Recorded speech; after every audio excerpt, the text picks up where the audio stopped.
நான் செருப்பை கழற்றி விடும் ஓசை கேட்டதுமே பரிமளத்தின் குரலில் ஸ்ருதி இன்னும் கூடியது.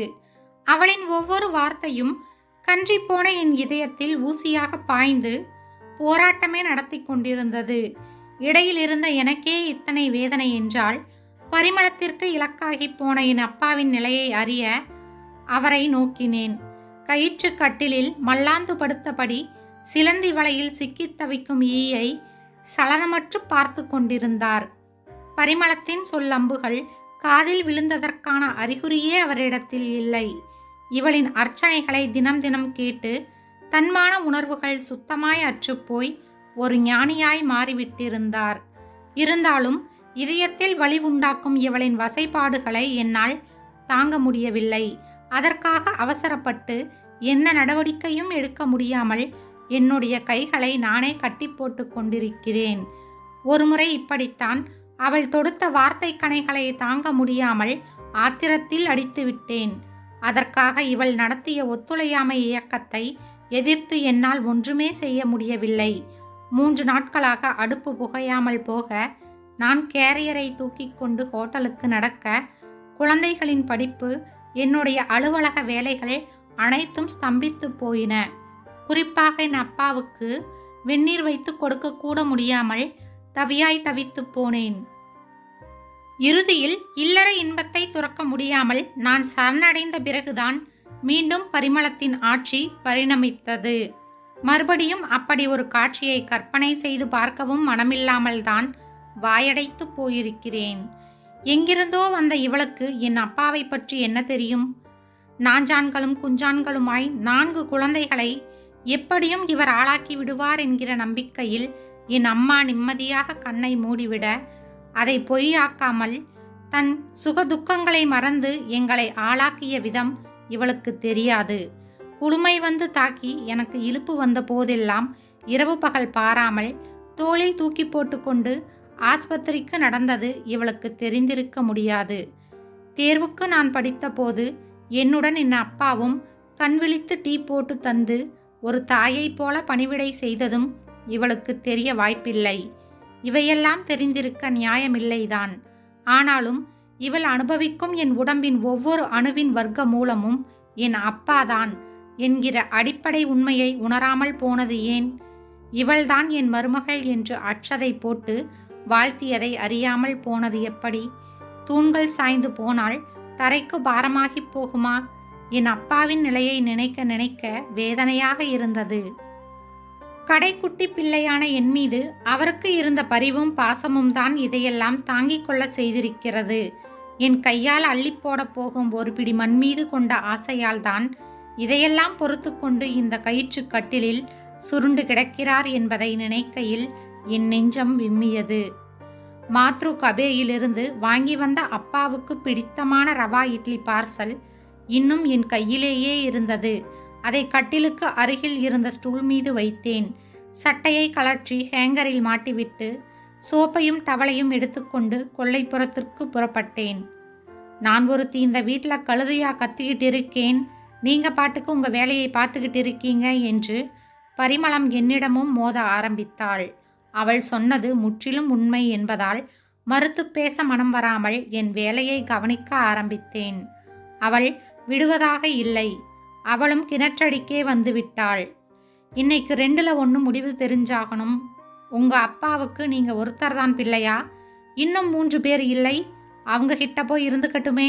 காலம் முழுவதும் இந்த கிழத்துக்கு வெந்நீர் வச்சு கொடுக்கவும் அழுக்கு துணி கசக்கி போடவும் நம்மால முடியாது. முகத்தில் சோப்போடு இருந்த நான் கிளம் என்று என் அப்பாவை குறிப்பிட்டதை கேட்டதும் சிலிர்த்து கொண்டு எழுந்தேன். இதுவரையில் அடக்கி வைத்திருந்த ஆத்திரத்தை எல்லாம் ஒன்றாக திரட்டி கன்னத்தில் ஓங்கி ஒரு அறை விட்டேன். அடுத்த அறைக்கு பரிமளம் அங்கு இல்லை. வீட்டுக்குள் ஓடி ஒப்பாரி வைக்க தொடங்கியிருந்தாள். மாமா என்று மரியாதையோடு அழைக்க வேண்டியவரை கிளம் என்று கேவலமாக உச்சரித்ததை நினைத்து பொறுமினேன். பெண்கள் தாய் செடியை விட்டு பிரிந்ததும் தனித்து வளர கற்றுக்கொண்ட தாவரங்கள். பெற்றவர்களை பாசத்தோடு பார்ப்பது கூட அவர்களுக்கு பாவமாகி போகிறது. தன் சுகம் என்பதே அவர்களுக்கு பெரிதாகப்படுகிறது. ஆனால் என் போன்ற ஆண்களால் அப்படி வாழ முடியவில்லை. குடும்பம் பிள்ளை குட்டி என்றாகி போனாலும் இரத்த சம்பந்தங்களை ஒதுக்கித் தள்ள முடியவில்லை. பெற்ற கடனையும் பேணி வளர்த்த கடமையையும் மறந்துவிட முடியவில்லை. அதற்காகத்தான் என் போன்றோர் பரிமளம் போன்றோர்களிடம் கைகட்டி சேவகம் செய்ய வேண்டிதான் இருக்கிறது. இன்று பரிமளத்தின் பேச்சிலிருந்து ஒன்றை தெளிவாக புரிந்து கொண்டேன். என் அப்பா என்னிடம் நிரந்தரமாக தங்கியிருப்பது அவளுடைய கண்ணை உறுத்துகிறது. மற்றபடி ஒன்றுமில்லை என்பதால் சில மாதங்களுக்கு என் அப்பாவை சேலத்தில் இருக்கும் பெரிய அண்ணன் வீட்டில் தங்க வைப்பது என்று முடிவு செய்தேன். முகத்தை துடைத்தபடி நான் உள்ளே வந்தபோது பரிமளம் போர்வையை இழுத்து போர்த்தி கொண்டு கட்டிலில் படுத்து கொண்டிருந்தாள். அப்பா ஒருவருடைய உதவியையும் எதிர்பாராமல் நான் வைத்துவிட்டு போன பார்சலை பிரித்து கொண்டிருந்தார். அவர் ஆசையாய் விண்டு வாய்க்குள் கொண்டு சென்ற ரவா இட்லி கை தவறி கீழே விழுந்தது. நான் ஓடிப்போய் அவர் பக்கத்தில் அமர்ந்து ஊட்டிவிட்டேன். சிறு வயதில் எனக்கு உடம்புக்கு வந்து படுத்தபோது இடியாப்பத்தை சர்க்கரையில் தொட்டு ஊட்டிவிட்டது பசுமையாய் நினைவுக்கு வர என் கண்களில் நீர் கோர்த்து கொண்டது. இப்படி உள்ளும் புறமும் உணர்ந்து பார்க்க இனிய நினைவுகளை தந்த என் அப்பாவை பிரிய வேதனையாக இருந்தது. இருந்தாலும் வேறு வழியில்லாமல் அலுவலகத்திற்கு 3 நாட்கள் லீவு எழுதி அனுப்பிவிட்டு ஆட்டோவில் அப்பாவை ஏற்றிக்கொண்டு புறப்பட்டேன். சேலத்தில் பெரிய அண்ணன் வீட்டில் அப்பாவை விட்டுவிட்டு கனத்த இதயத்தோடு திரும்பிக் கொண்டிருந்தேன். வீடு நெருங்க நெருங்க அப்பாவின் நினைவு குறைந்து பரிமளத்தின் ஒத்துழையாமை இயக்கத்தை நினைத்து நடுங்க ஆரம்பித்தேன். இல்லறத்தில் அமைதி அழிந்து போனால் வாழ்க்கை என்பதன் அர்த்தம்தான் என்ன? எப்படியும் பரிமளத்தை சமாதானப்படுத்தியாக வேண்டும். அது எப்படி என்று யோசித்தபடி வீட்டை அடைந்த என்னை பரிமளம் சிரித்த முகத்தோடு வரவேற்றது ஆச்சரியமாக இருந்தது. அவளது சிரித்த முகத்தை கண்டதும் முதலில் பெருத்த நிம்மதி ஏற்பட்டது. பிறகு என் அப்பாவை அனுப்பி வைத்ததில் அவளுக்கு இத்தனை மகிழ்ச்சியா என நினைத்து ஆத்திரம் வந்தது. இருந்தாலும் வெளிக்காட்டிக் கொள்ளாமல் போய் சாய்வு நாற்காலியில் சாய்ந்தேன். பரிமளம் ஒரு தட்டில் காரைக்கால் அல்வாவும் காஃபியும் கொண்டு வந்து என் முன்னால் வைத்தாள். அப்போதுதான் கயிற்றுக்கட்டில் பக்கம் திரும்பி பார்த்தேன். காரைக்காலிலிருந்து வந்திருந்த என் மாமனார் நிம்மதியாக தூங்கிக் கொண்டிருந்தார். நாருந்தோளுமாய் கட்டிலில் அவரை பார்த்ததும் தான் இதுநாள் வரையில் எனக்கு புரியாமல் போன எல்லாம் புரிந்தது. பரிமளம் நடத்திய போராட்டத்தின் அர்த்தம் புரிந்தது. என் அப்பாவை போலதான் பரிமளத்தின் அப்பாவும். இந்த கயிற்றுக்கட்டில் என் அப்பாவுக்கு மட்டுமே சொந்தமானதல்ல, பரிமளத்தின் அப்பாவுக்கும் இதில் சொந்தம் இருக்கிறது என்பதை உணர்ந்தேன். ஏனென்றால் என் அப்பாவை பார்க்க என்னை தவிர 3 அண்ணன்கள் இருக்கிறார்கள். ஆனால் அவளுடைய அப்பாவுக்கு அவள் ஒரே மகள். என் அப்பாவை பற்றி பரிமளத்திற்கு தெரியாமல் போனதாக நான் கூறியதையெல்லாம் அவள் அப்பாவின் மீது நான் பொருத்தி பார்க்காமல் போனது ஏன்? நினைத்து பார்க்கவே அவமானமாக இருந்தது எனக்கு.